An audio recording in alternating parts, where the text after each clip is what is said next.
Et place maintenant à notre invité. Il s'agit de Fadi Ayoub, activiste syrien. Et avec lui, nous faisons le point sur l'évolution de la situation au Proche-Orient. En Syrie, un premier ministre de transition a été nommé. Il s'agit de Mohamed El-Bachir. Aussitôt nommé, il a promis le calme et la stabilité aux Syriens. Comment se dessine cette transition en Syrie? On en parle avec notre invité en direct avec nous depuis Montpellier. Fadi Ayoub, bonjour et merci beaucoup d'avoir accepté notre invitation. Ma toute première question, c'est comment et quel regard vous portez sur cette transition et cet appel à la stabilité de Mohamed El-Bachir? D'abord, bonjour à tout le monde. Écoutez, c'est une transition et elle commence. Donc, moi, je suis quelqu'un qui juge par les faits et par les actes et pas par les paroles. Donc, on va attendre voir. Il est dit que cette transition va durer 3 mois. Il est important de savoir on va transitionner vers quoi. Il n'est pas encore clair. Nous préférons, en tout cas moi personnellement, je préfère qu'on revienne sur la résolution de l'ONU 2254 et qui demande ou qui stipule la formation d'un comité transitoire et d'un gouvernement transitoire mixte et inclusif et qui mène le pays vers un avenir démocratique en rechangeant la constitution et en organisant des élections à la fois présidentielles et parlementaires. Donc, on va attendre voir si cet objectif est vraiment l'objectif de ce gouvernement transitoire. Je l'espère en tout cas. Et il est clair qu'on a besoin d'un petit peu de stabilité là, qui est en train de se réaliser petit à petit. Le pays a tout un avenir devant lui. Il est très important, très rapidement, qu'on se mette d'accord sur quel avenir on veut faire ou construire ensemble.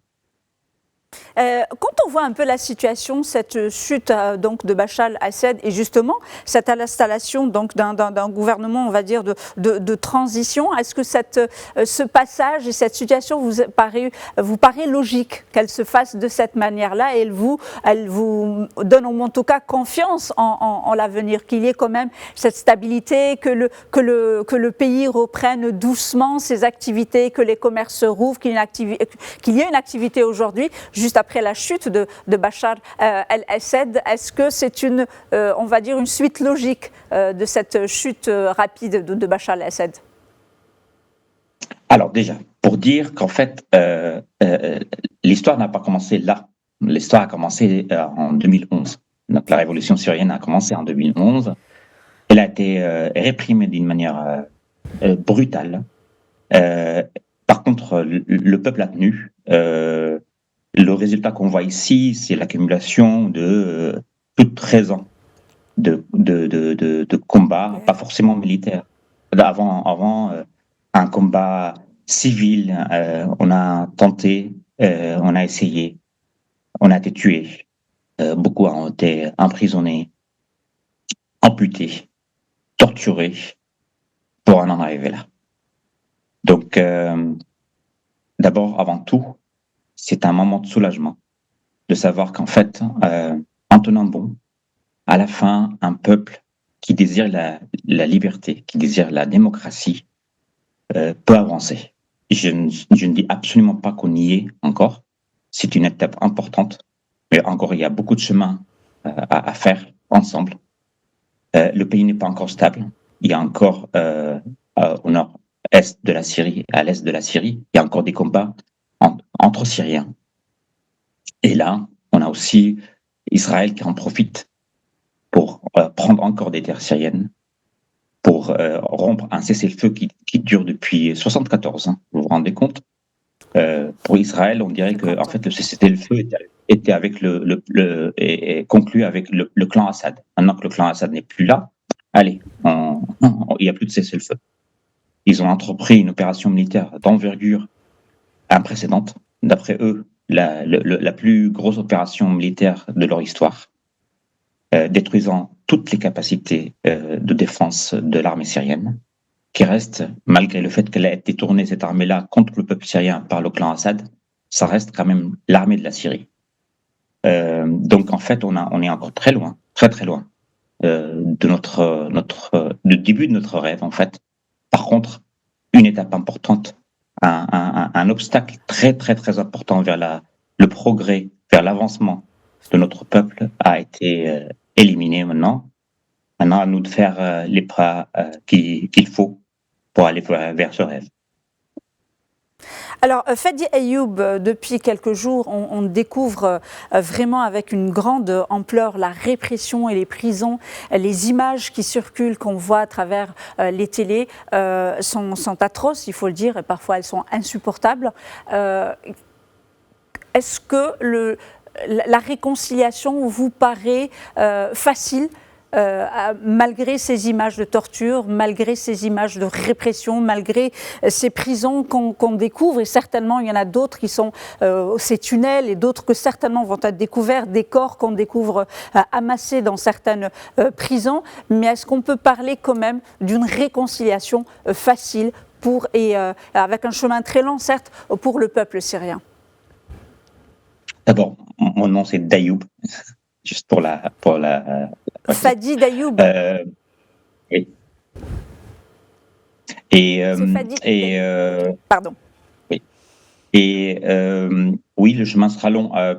Il faut se dire qu'en fait, malgré tout les images qu'on voit en direct de la libération d'un certain nombre de prisonniers, on est encore loin du compte. Hein.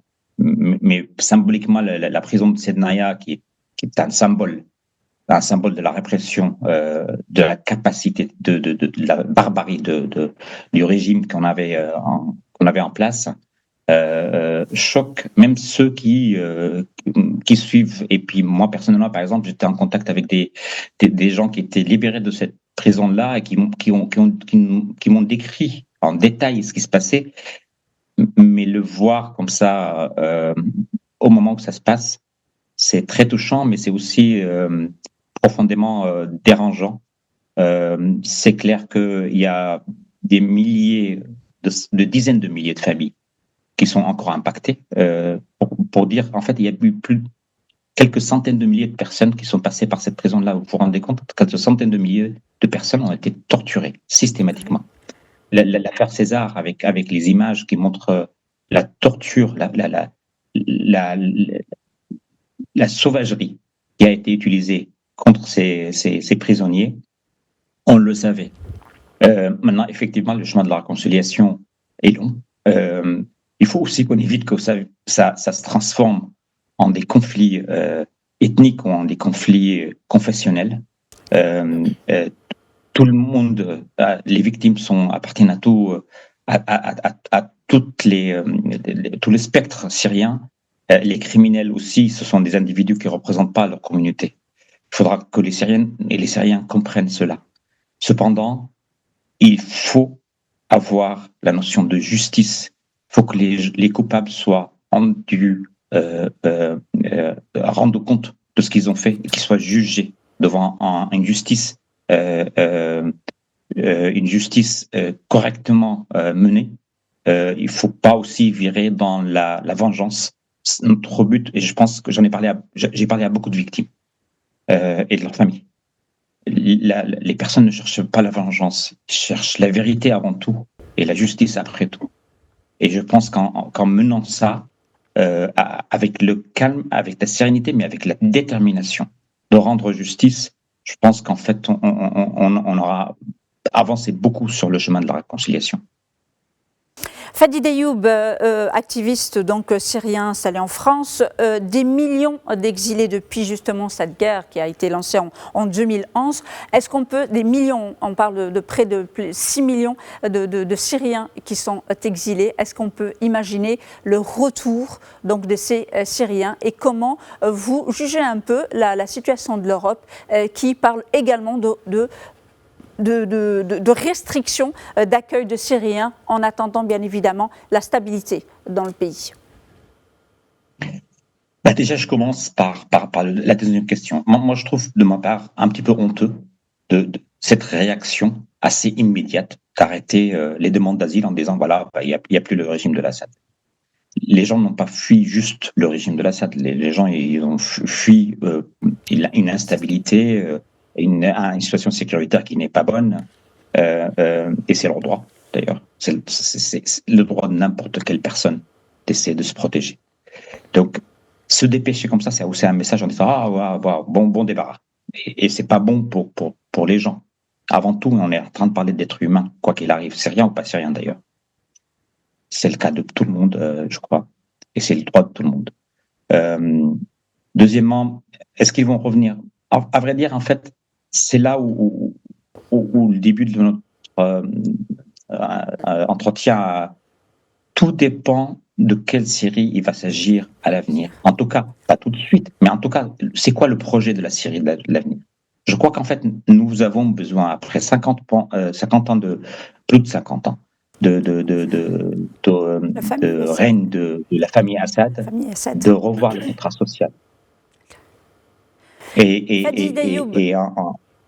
Pardon, excusez-moi. Fadi Dayoub, excusez-moi, parce que le temps que nous est imparti, c'est presque achevé. Fadi Dayoub, merci beaucoup d'avoir accepté notre invitation. Je rappelle que vous êtes activiste syrien et je vous souhaite beaucoup de courage. Merci beaucoup d'avoir accepté notre invitation.